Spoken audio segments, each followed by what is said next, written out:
we will talk about blood vessels, and we will start from veins. Why? Because veins unite. If artery directly or indirectly branch of aorta, veins unite. And because I show you some veins above diaphragm, this is diaphragm over here, in area of thoracic cage and neck. And here you have to work not with the scalpel. Now your fingers are your instruments, and you carefully clean tissue around the neck, and then we reveal veins. We start from the veins. Veins were injected with blue plastic. This is why they are blue in the color, but some blue plastic enters some arteries. For example, this is left common carotid artery over here, and some blue plastic enters artery. Veins on top of the neck, like jugular, they are paired. This is the external, right external jugular, left external jugular, right internal jugular, left internal jugular, this one. Left and right internal jugular veins, they accompany common carotid arteries. This one, common, right common carotid and left common carotid. Internal jugulars are very close to common carotid arteries. Then when internal, external jugular and subclavian veins unite, they form two short blood vessels, which we call brachiocephalic. We have one brachiocephalic arteries, but we have two brachiocephalic veins. They are very short. This one, right brachiocephalic vein, and this is left brachiocephalic vein. Now brachiocephalic veins unite and form superior vena cava. This is superior vena cava. Let me lift it here a little bit. Yeah, you may see this one, superior vena cava, on top of the right atrium. Can you see? This is right atrium, dark in the color. This is left atrium, and two ventricles, right ventricle, left ventricle, and interventricular sulcus. So this is superior vena cava. Now I have to cut superior vena cava in order to reveal arteries which are from aortic arch. Otherwise, we will not see them. So I lift superior vena cava, and now I cut it deep underneath over here. That's it. Okay. And connective tissue holds part of superior vena cava and jugular veins. I try them to lift them. 1 second, because they hold it by connective tissue. Let me remove connective tissue. Okay. So I will remove external and internal jugular veins and superior vena cava.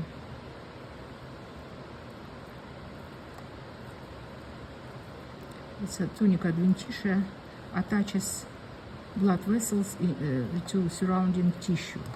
This is why it's not easy to separate them. So one part I separated. Now I will try to separate left side. So internal, external jugular veins removed, and let's take a look. Now I will cut them. Now let's take a look for branches of aortic arch. This is most anterior blood vessels is pulmonary trunk. This one. This is pulmonary trunk. Behind pulmonary trunk would be aortic arch. This one, like a hook. It's very short. Don't expect to see something huge. This one, aortic arch, and two branches of aortic arch, brachiocephalic trunk. This one, and left subclavian. This one. Just let me remove some excessive tissue. Excessive tissue. Okay. If you take a look for brachiocephalic trunk,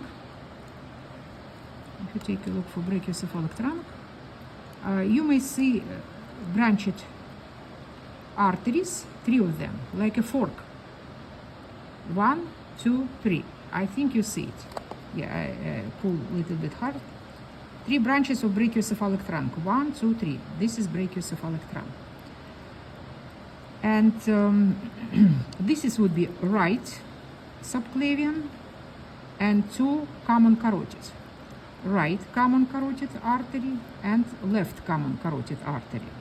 On exam, if you can't identify right and left, just say common carotid arteries. It's important to say common because we have 3 carotid arteries: common carotids, external carotids, and internal carotids.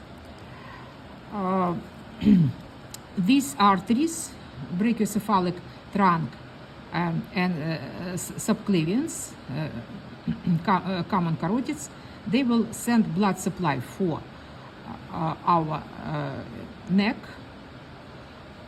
then superficial part of the face, and internal carotid will send blood to the brain.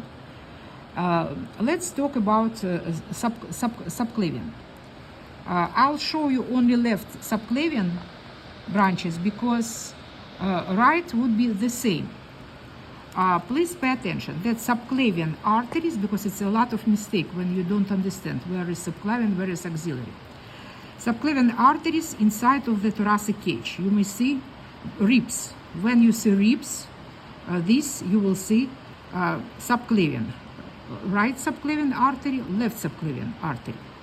Once subclavian arteries penetrate rib cage, you may see ribs, they penetrate rib cage, and then you see armpit. Between rib cage and armpit over here, armpit I show in, I put a leaf instrument over here. This would be left axillary, between ribs and armpit, left axillary. After armpit, this one, between armpit and elbow, this is elbow, it should be brachial artery. So don't confuse brachial artery, axillary artery, and subclavian artery. The same would be from the right side. Now let's go to the abdominal cavity. But prior to abdominal cavity, I have to show you thoracic part of inferior vena cava, this one. It's a long vein, but part is above diaphragm. It will enter also right atrium. I lift past diaphragm, and now we are in abdominal cavity. This is big and stiff blood vessel, this one. It will be abdominal aorta, this one.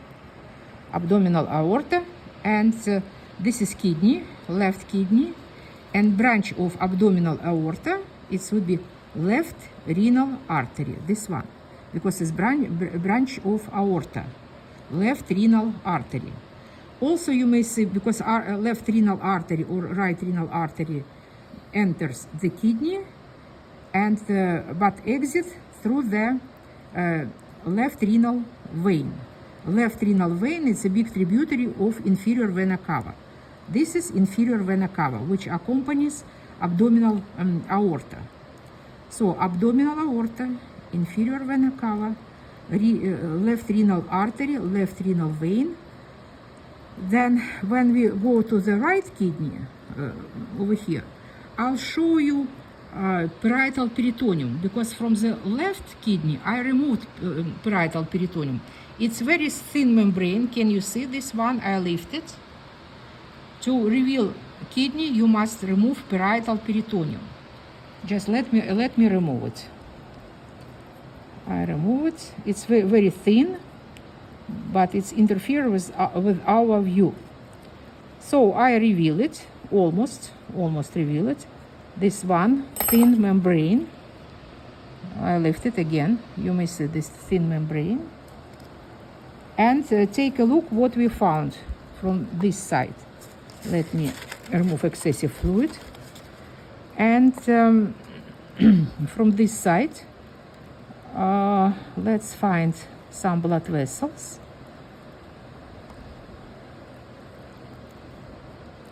Yes, over here in renal hilum, right renal artery, pink in color, and right renal vein. Superior mesenteric artery, which is branched off abdominal aorta superiorly, I will not show you, but I show you branches of superior mesenteric arteries, which we call mesentery. Mesentery, it's like funnel, like a fan. If you take a look at this one, they send blood supply, numerous mesenteric arteries or mesentery. They hold loops of the small intestine together, and also they nourish intestines, small intestine here. So it's mesentery or mesenteric arteries here, arteries plural. And here is mesenteric arteries as well, pink in color, like a fan, like this one. Now let's go to the pelvic region. This is pelvic region, and alongside of the urinary bladder, this is urinary bladder over here. Please do not confuse. Very often you confuse urinary bladder with the larynx in neck area. This is larynx, but this is urinary bladder. Alongside of the larynx, common carotids, but here it will be umbilical arteries, right and left. Umbilical arteries, they branch off aorta, and then let's find branches of aorta over here. Please take a look. Yeah, small branches I remove, and you may see structure slightly resemble for human arms and legs.